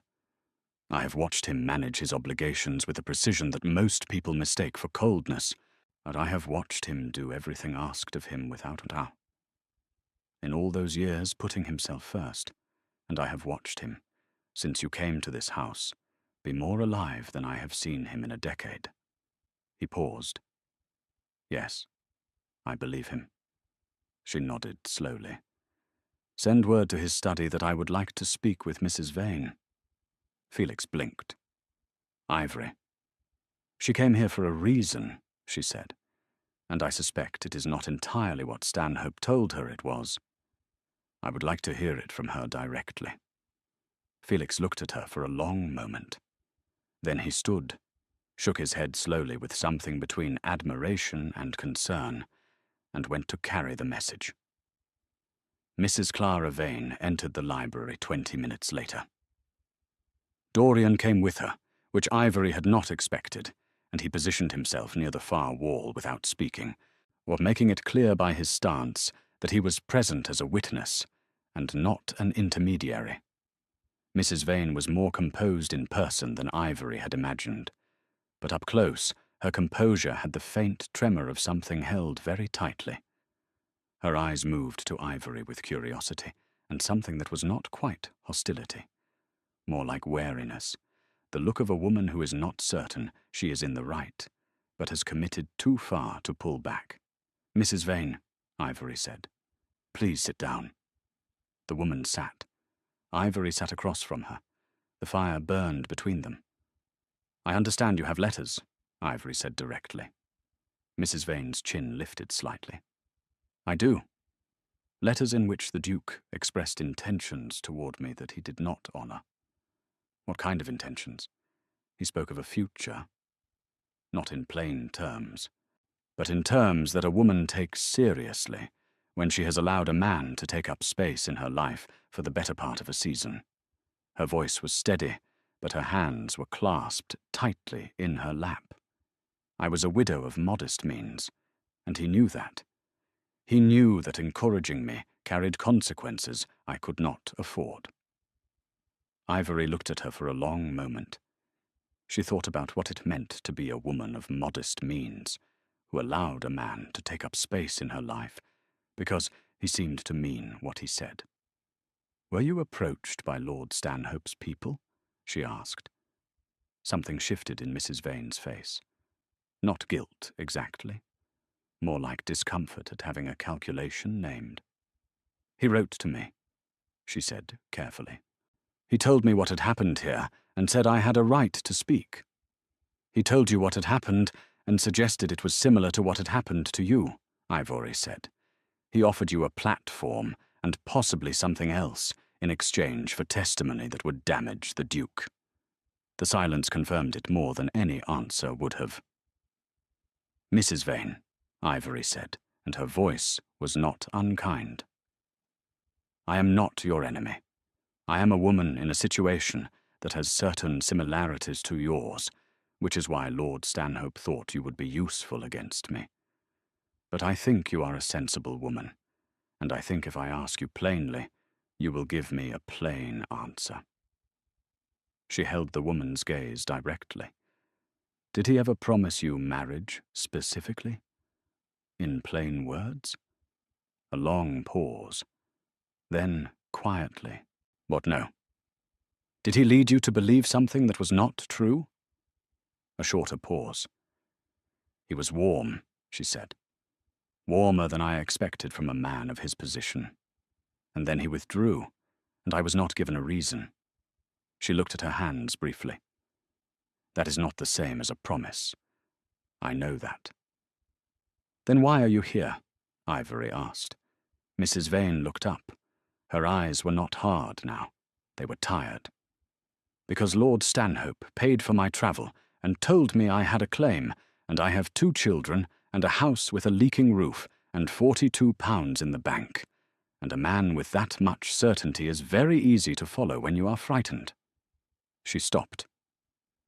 "I should not have come." Ivory was quiet for a moment. Then she turned to look at Dorian. He was standing by the wall with his jaw set and his eyes on Mrs. Vane, but the expression on his face was the particular kind of shame that belongs to someone who has recognized the full consequences of their carelessness for the first time. "Dorian," Ivory said. He moved immediately, crossing to a writing desk near the window. He opened it, drew out a sheet of paper, and wrote something. He folded it and held it out to Mrs. Hartwell, who had appeared silently at the door in the way experienced housekeepers appear when they are needed. "Give this to Mr. Pemberton," he said. "He will arrange a bank draft and a carriage home for Mrs. Vane." Mrs. Hartwell nodded and went. Dorian looked at Mrs. Vane. "The amount on that paper is not compensation for my behavior toward you," he said quietly. "There is no sufficient compensation for that. It is an acknowledgement that I was careless, and that carelessness has a cost I should have been managing long before today." Mrs. Vane looked at him for a moment. Then she looked at Ivory. Something complicated and almost gentle moved across her face. "You are nothing like what I expected," she said. "Neither are you," Ivory said honestly. Mrs. Vane rose. At the door she paused and said, without turning back, "He talked about music sometimes, in his letters, in the months before he ended it. He said he envied people who could lose themselves in something beautiful without needing it to be useful." She paused. "I did not know what he meant then. I think I do now." Then she was gone. The library was very quiet. The rain moved against the tall windows in long, soft strokes. Ivory sat for a moment in the chair by the fire. Then she said, that without looking at Dorian, she is going to go back to Stanhope and tell him it did not work. Yes, he said, and he will find another angle. Probably. She looked at the fire. How many more women are there? He came and sat across from her. He met her eyes directly and without flinching. None who were promised anything they were not given. None who have a genuine claim. But I was not always careful, Ivory. Before you. I moved through seasons and drawing rooms and did what unmarried dukes do without thinking carefully enough about what I was leaving behind. He paused. That is not a defense. It is the truth. She looked at him for a long moment. She was not naive. She had known from the beginning that Dorian Cavendish was a man who had lived a life before she arrived in it. What she was deciding now was whether the man who had arrived at the end of all that was the one she had come to know in libraries and cold gardens and music rooms. I am going to ask you one question, she said, and I need the complete truth. Ask, he said. Was I ever, at any point, a solution to a problem rather than the person you wanted? The fire crackled. He looked at her with those silver eyes and said, without any pause, at the beginning, I told myself you were a complication. I lied to myself about it for about 4 days. After that, there was no version of an answer to that question that was not you. She held his gaze. She turned it over in the quiet of herself and checked it against every moment she had witnessed of this man, or unguarded and guarded and falling apart in a library, and standing cold and stone-faced in a ballroom, and arriving in her doorway in his riding coat in the first week, filling the frame of the door and looking at her like she was something he had not expected to find. She breathed out. All right, she said quietly. He looked at her. All right. We are going to have to deal with Stanhope properly, she said, in a tone that was practical and warm at the same time. Felix needs to speak to Aldridge again about those letters. And we need to speak to Dr. Fenn about the pregnancy, because I have not had a formal examination, and I need to know everything is well. He looked at her for a moment, as though he was not certain whether to be moved or amused by the immediate pivot to logistics. Then something opened in his face, warm and ungoverned and entirely his. Yes, he said, we will do all of that. And, she added, you need to speak to your mother about the formal announcement, before Stanhope recovers and tries a third angle. Also, yes, he said. She stood. He stood. They were very close in the small, warm circle of firelight, and he looked at her the way he had looked at her in the corridor on the night of the first snow, as though the holding of something was finally over. He touched her face, just his fingers against her cheek, briefly and carefully. I am sorry, he said, for the ballroom. I will spend a long time being sorry for that. You will, she agreed, but she said it without cruelty. He smiled. It was a small smile, and it changed his whole face. She had seen it perhaps 4 times in all the weeks she had known him, and each time it arrived, it had the quality of something rare and worth the wait. She stepped back. Go speak to your mother, she said. He went. She stood alone in the library and looked at the fire and felt the situation around her still complicated and still full of risk and still carrying the weight of everything unresolved. But beneath all of it, steady and clear and not quite willing to be extinguished, something warm was burning that she had stopped pretending was not there. She had not chosen this. She had not planned it or wanted it in this form. But she was in it now, all of it. The child and the duke and the palace and the debt and the threats and the complicated love that had grown in the gaps between all the things that were supposed to prevent it. She was in it.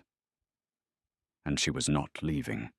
The announcement appeared in the London Gazette on the 14th of December. It was brief, formally worded, and placed prominently on the page that carried notices of betrothals among the peerage. It stated that His Grace Dorian Cavendish, 5th Duke of Ashenvale, was pleased to announce his forthcoming marriage to Miss Ivory Calloway of Fenwick Bryanston. No further explanation was offered. No apology for irregularity, no softening of the social edges. Just the plain, public fact, stated in the formal language of a man who had made a decision and was not equivocating about it.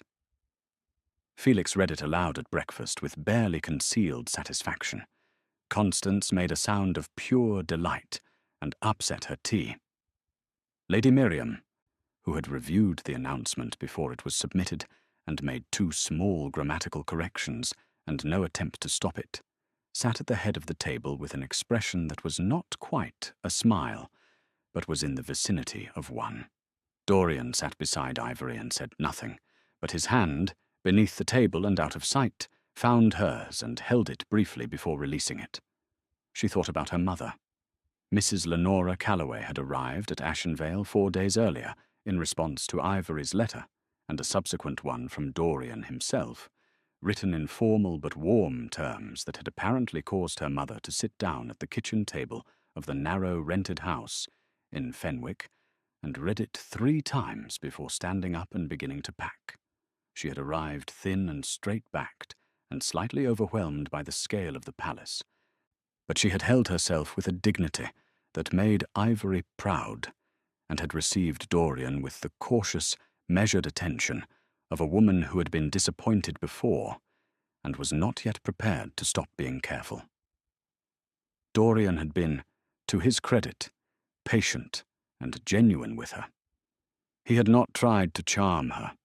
He had sat with her in the morning room on the day she arrived and told her plainly what had happened and what he intended, and he had listened to her questions, of which there were several, and which were direct to the point of being uncomfortable without deflecting. At the end of it, Mrs. Calloway had looked at him for a long moment and said, "You had better be as honest with my daughter for the rest of your life as you are with me right now." "That is my intention," he had said. She had not warmed to him entirely, but she had stopped looking at him as though she expected him to evaporate. The reaction to the Gazette announcement moved through London society with the speed and interest that all unexpected matches between titled men and untitled women generated. The drawing-room opinions divided broadly, as Felix had predicted. There were those who found the match romantic and said so with enjoyment. There were those who found it inappropriate and said so with equal enjoyment. There were those who reserved judgment until they had seen Miss Calloway in person and could form a more specific opinion. And there was Lord Stanhope. His response came not to the palace, but to the press, and it arrived 5 days after the announcement, in the form of a letter published in a smaller London paper, one with a reputation for printing things that the more respectable papers declined. The letter was unsigned, but its origin was unmistakable to anyone who knew the situation. It referred, in careful and technically unprovable terms, to a duke who had dishonored a formal commitment and replaced a lady of quality with a woman of inferior station and questionable circumstance. It hinted at financial impropriety and questioned the legitimacy of the match. It was, as attacks went, more unpleasant than devastating. Felix called it a second-rate salvo from a man who had used his best ammunition already and found it insufficient. Aldridge, contacted immediately, confirmed that the letter contained nothing actionable in law and recommended they not respond to it publicly, as the response would give it more weight than it deserved. But it circulated. Society saw it, and it reached people who had not previously formed opinions and now had a framework for forming unfavorable ones. Ivory read it once, set it down, and went to practice the piano. What she had not expected was Dr. Fenn. The family physician came for his weekly visit on the Wednesday following the announcement, and after his formal household calls, He asked to speak privately with Ivory. They met in the small sitting room near the library, and Dr. Fenn, who had a kind face and careful hands, and the considered speech of someone who chooses every word, sat across from her with an expression she could not immediately read. "I want to speak with you about your health," he said, which was expected. "But I also want to speak with you about something else, and I hope you will hear me out before deciding whether I have overstepped." She nodded. "I have been the Cavendish family physician for 17 years, he said. "I brought the late Duke through his final illness, and I have watched Dorian manage this family since he was 22 years old, with a weight no young man should carry alone." He paused. "I am telling you this because I want you to understand that what I am about to say comes from genuine regard for this family, and not from any external interest." "Say it," she said.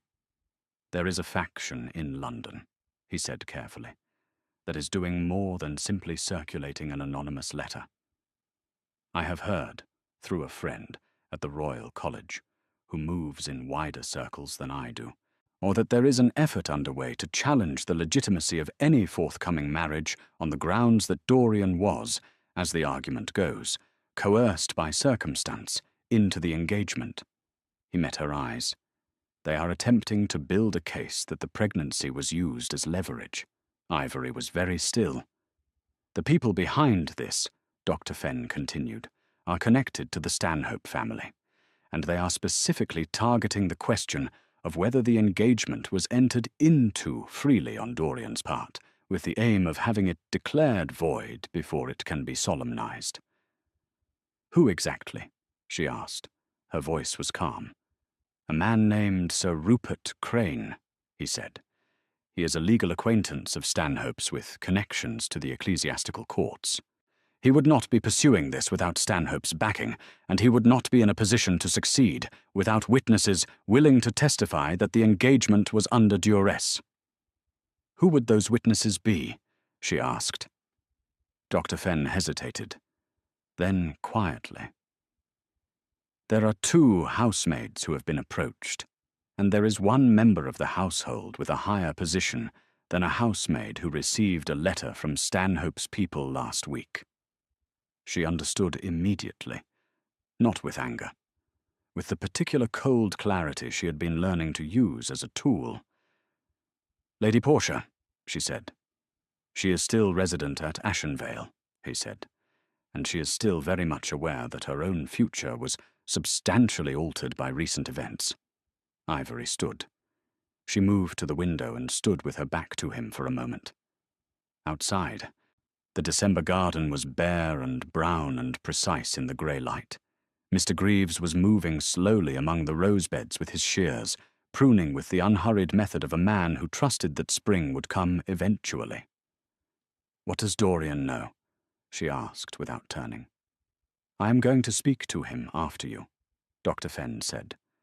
"But I wanted to speak to you first, because I think, Miss Calloway, that you understand the landscape of this situation more clearly than most people in this house give you credit for, and I thought you should have time to consider before the information is in the room with everyone else." She turned and looked at the old physician. "You are an unusual man, Dr. Fenn." He smiled slightly. "I have been told that before." "Thank you," she said. "Tell him when you are ready. I will have spoken to the housemaids before this evening." He blinked. "I beg your pardon?" "If they have been approached but not yet committed," she said, "then they are uncertain. Uncertain people respond to honesty more than they respond to pressure." She moved toward the door. "I am going to speak to them honestly." She found the 2 housemaids, a young woman named Nell and a slightly older one named Bridget, in the linen room on the 2nd floor. They both went rigid with alarm when she walked in, which told her everything she needed to know about their current state of mind. She closed the door. She sat down on the low stool near the shelves and looked at them without hostility. "I know someone approached you," she said simply. "I am not here to threaten you, or report you, or make your positions here uncomfortable. I am here to tell you the truth, and then let you make your own choices." Nell, who was perhaps 18, and had the large, frightened eyes of someone who had been in service long enough to know that trouble came down hardest on the people at the bottom, looked as though she might cry. "I am going to marry the Duke," Ivory said. "Not because of the child, and not because of pressure. Because he asked me, and I said yes, and both of those things happened without anyone forcing either of them." She looked at both women steadily. "If you are asked to say otherwise, you will be lying. And I think you both know that." Bridget, the older one, had sharper eyes and a more measured expression. "We were told there would be payment," she said. Not with greed, with the flat honesty of someone explaining a mathematics problem. "I know," Ivory said. "And I am not going to tell you that what you would be paid isn't real, or that your situation doesn't make it tempting. I understand what it is to need money and to be offered a clear way to get it." She paused. "I am asking you not to do it anyway. Not for me. Because what you would be doing is lying in a formal proceeding which carries its own risks if it comes apart. And it will come apart." A long silence. Nell was twisting the edge of her apron in both hands. Then Bridget said, "No one approached me, and no one approached Nell. And if anyone asks, we have been in the linen room sorting sheets all afternoon." Ivory looked at her. "Thank you," she said quietly.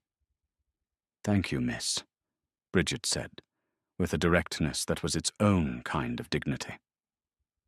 Ivory went to find Lady Portia. She did not send a message or request a meeting. She went to Lady Portia's guest rooms in the West Wing and knocked on the door, and when Lady Portia's lady's maid opened it, she said she would like to speak with Lady Portia privately, please. Lady Portia received her in the sitting room of her guest suite, standing near the dressing table with the posture of a woman who had been expecting this and had decided to be beautiful about it. She was wearing a deep cream silk morning gown, and her auburn hair was perfectly arranged, and she looked exactly like the Duchess she had been prepared since birth to become. Ivory sat without being invited to. Lady Portia, after a small pause, sat opposite her. "I know about Sir Rupert Crane," Ivory said directly. Lady Portia's chin lifted slightly, but her face remained composed. "I don't know what you mean." "I think you do," Ivory said. "And I think you are intelligent enough to have already considered what happens to your own reputation if your involvement in a legal effort to obstruct a ducal marriage becomes known." She kept her tone even. "You are not a cruel woman, Lady Portia. You are a disappointed one, and I understand the difference." Something moved in Lady Portia's eyes. Not softness exactly, more like recognition.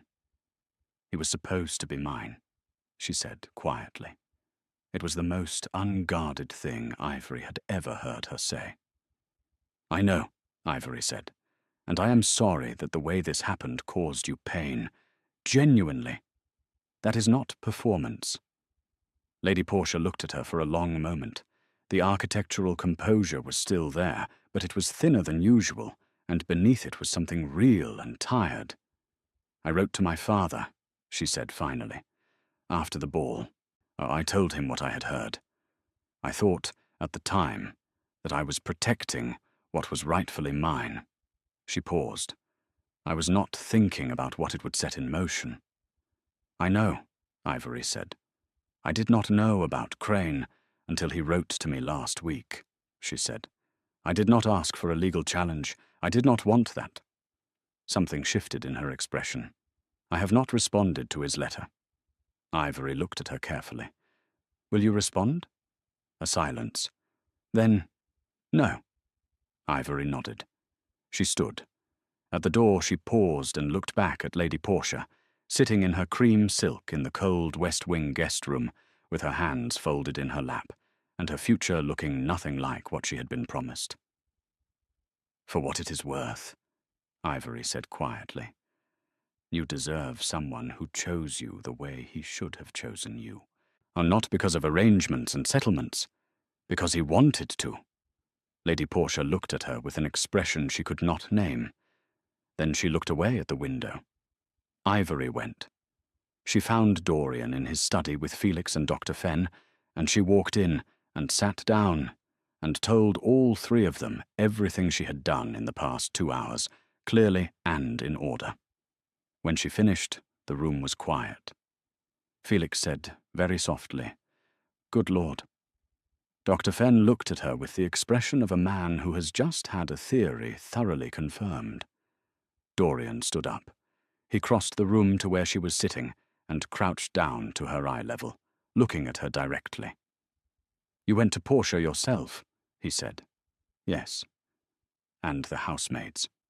"Yes." "Without telling me first." "You would have tried to manage it yourself," she said. "And it needed to be done by someone they could not dismiss as having a title and a position and a personal interest in the outcome." She met his eyes. "It needed to be done by me." He looked at her for a long, silent moment. Then he took her hands in both of his, there in the study in front of Felix and Dr. Fenn, without any self-consciousness. "I have been managing this family and this estate alone for a very long time," he said quietly. "I think I forgot that things can be managed differently when there are 2 people managing them." She looked at him. "You're going to have to get used to that." "I intend to," he said. Outside, the December light was failing early as it did in winter, pulling the sky down into soft grey layers over the frosted grounds of Ashenvale. In the music room down the corridor, Constance was playing something slow and lovely, a melody without a name that she had apparently composed herself, and the notes moved through the cold air of the palace like something being built, carefully and from the beginning, towards something it had not quite reached yet, but was very close to. Mrs. Calloway was in the morning room, drinking tea and reading a letter from a neighbour in Fenwick who had heard the news, and was not sure whether to be scandalized or congratulatory, and had decided to be both.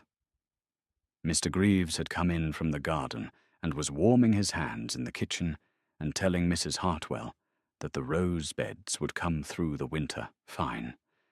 They always did. They were tougher than they looked. "Doctor."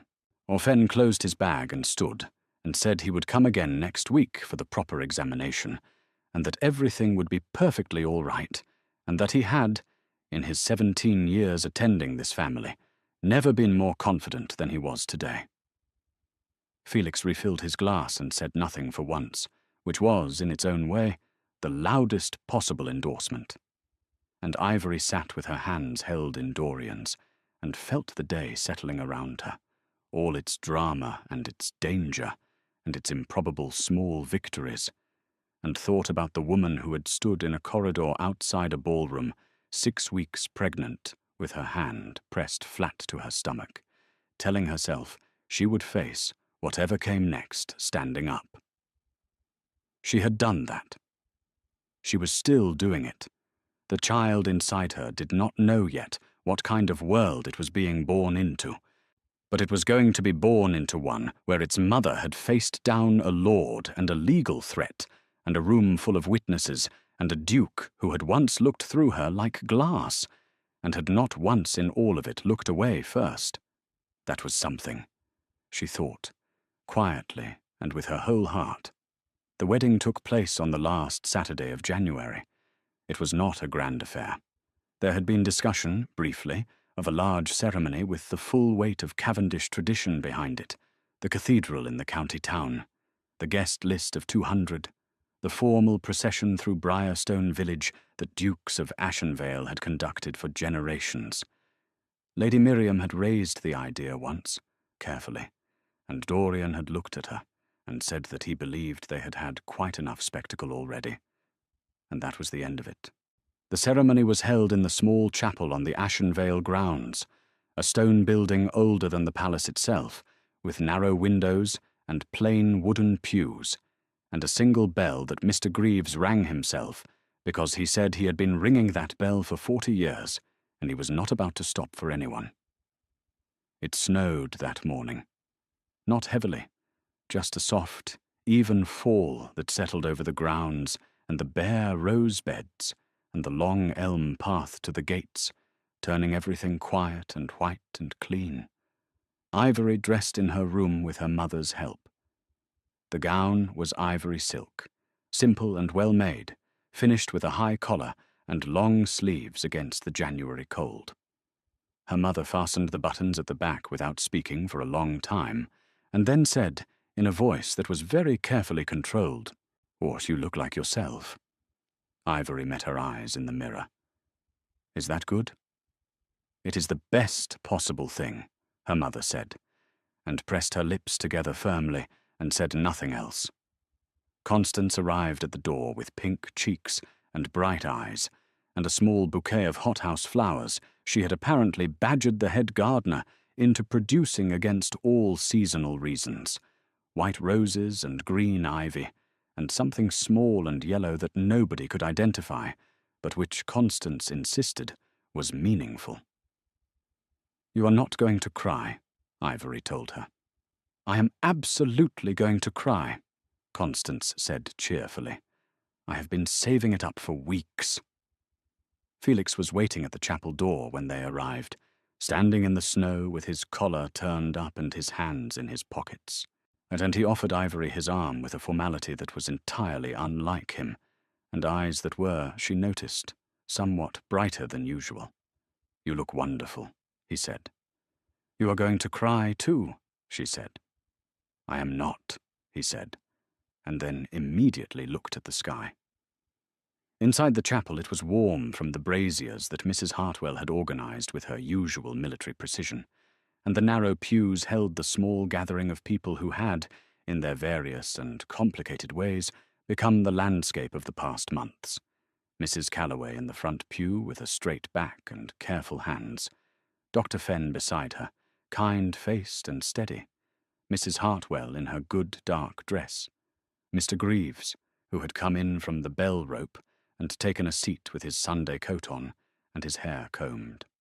Two of Dorian's oldest friends from London, or men named Charles Ashby and Lord Peter Graves, who had arrived the previous evening and greeted Ivory with the genuine warmth of men who had watched their friend be unhappy for a long time and were relieved to see evidence of the opposite. And at the front, beside the chaplain, Dorian.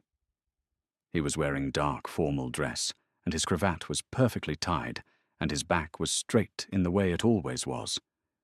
But when he turned and saw her come through the chapel door on Felix's arm, something happened to his face that had nothing to do with composure or management or the careful arrangement of expression he had spent years perfecting. He simply looked at her. She walked toward him, and he watched her come, and the chapel and the snow and the small, warm gathering fell away until it was just the space between them, closing step by step. And then she was beside him, and Felix was releasing her arm, and Dorian's hand was finding hers. His hand was warm and steady, and she held it and didn't look away from him. The chaplain, a gentle older man named Reverend Moss, spoke the words of the ceremony in a quiet and unhurried voice that suited the room. The vows were the traditional ones. There was no elaboration or addition. The words were old and plain, and had been said by countless people before them, some who meant them and some who did not, and they said them now in the cold, small chapel in the snow, and meant every syllable. When Reverend Moss pronounced them married, Constance made a sound that was definitively crying, and tried to convert it into a cough, and convinced nobody. Dorian turned to her, and she looked up at him. Oh, this man she had not planned, and had not been able to prevent, and had fought for in ways she had not expected to need, and he looked at her the same way. He kissed her quietly. Not for the room. For her. The bell rang outside, Mr. Greaves giving it 3 full swings with evident satisfaction. Afterward, They gathered in the great dining room for a modest wedding breakfast that Mrs. Hartwell had overseen with the dedication she gave to all things, and the table was full of warmth and noise and the particular happiness of a small group of people who had been through something difficult together and had come out the other side of it. Charles Ashby made a toast that was funny and kind in equal measure, and ended with something genuinely moving about the value of a man who knew his own mind, while Lord Peter Graves added a shorter one that was almost entirely sincere, which for him, Felix said quietly, was unprecedented. Lady Miriam sat at the table and ate her breakfast and said very little, but at one point she looked down the length of the table at Ivory and gave her a single small nod that contained within it everything that could not be said plainly, and everything that did not need to be. Ivory received it and nodded back. Mrs. Calloway, sitting beside Dr. Fenn, ate more than she had eaten in months, which was its own kind of statement. Felix raised his glass 3 times and made progressively less coherent remarks each time, and was eventually told by Constance to sit down, which he did with great dignity and a wide smile. After breakfast, Ivory slipped away for a few minutes alone. Not from unhappiness, but from the need to be still for a moment inside something large, the way you pause at the edge of a beautiful view, not because you want to leave, but because you want to feel it fully before moving on. She went to the library. Of course she went to the library. She stood in the middle of the room where it had all taken root, among the books and the fire and the particular quality of quiet that this room had, and she looked at the chair where she used to sit, and the chair where he used to sit, and the tall window where the snow was still falling gently outside, and she felt the full weight of the months that had brought her here. 6 weeks pregnant, and standing in a ballroom, while a duke looked through her like glass. And now, she heard the door and turned. Dorian stood in the doorway. He had clearly come looking for her, and had known exactly where to look. He came into the room and stood in front of her, and looked at her with eyes that were entirely open. No management, no careful arrangement, no distance maintained, as a precaution. "Are you all right?" he asked. "Yes," she said. "I just needed a moment." He looked around the room. "In here." "It seemed right," she said. He nodded slowly. He looked at the chairs by the fire, the same chairs they had occupied on all those evenings that had built, quietly and without permission, into everything that followed. "I have been thinking," he said, "about what I said to you, in the ballroom. I have been thinking about it a great deal." "Dorian," she said gently. "I know you have forgiven it," he said. "I am not asking you to forgive it again. I am simply saying that I will remember it, not with guilt, as a reminder of what it costs to be a coward, even briefly, even once." He looked at her directly. "I will not do it again." She looked at him for a moment.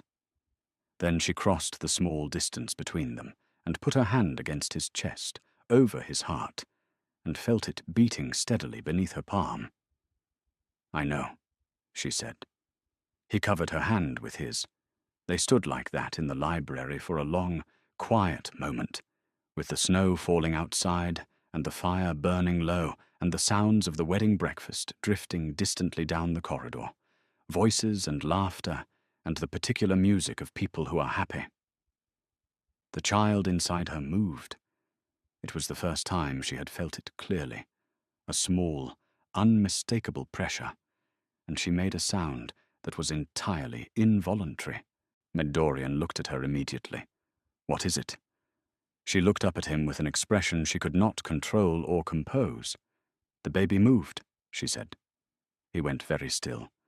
Then he looked down at her hand on his chest, and something crossed his face that she would carry for the rest of her life. Something unguarded and enormous and entirely new on him.